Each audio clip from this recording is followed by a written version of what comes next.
Drone peledak Rusia terekam terbang dan meledak langsung di dalam parit pasukan Ukraina di Kharkiv.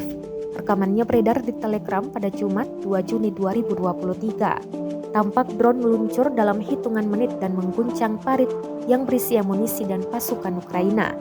Dalam keterangan unggahan disebutkan, drone peledak Rusia terbang langsung ke parit angkatan bersenjata Ukraina.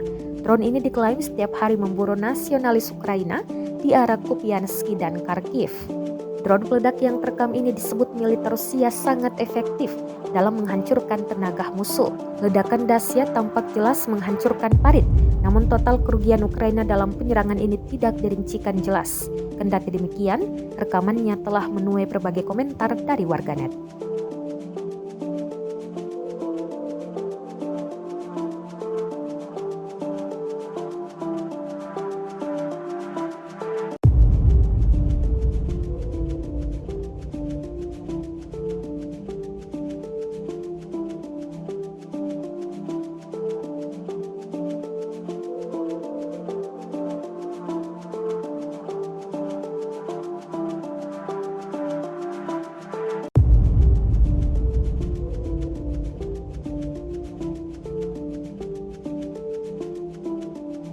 Rusia melaporkan secara total 431 pesawat Ukraina dan 235 helikopter, 4.436 kendaraan udara tak berawak, 424 sistem rudal anti pesawat dieliminir sejak awal operasi khusus.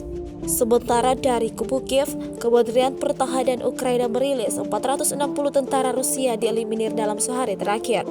Total 208.370 prajurit Federasi Rusia meninggal sejak awal konflik hingga hari ke-464.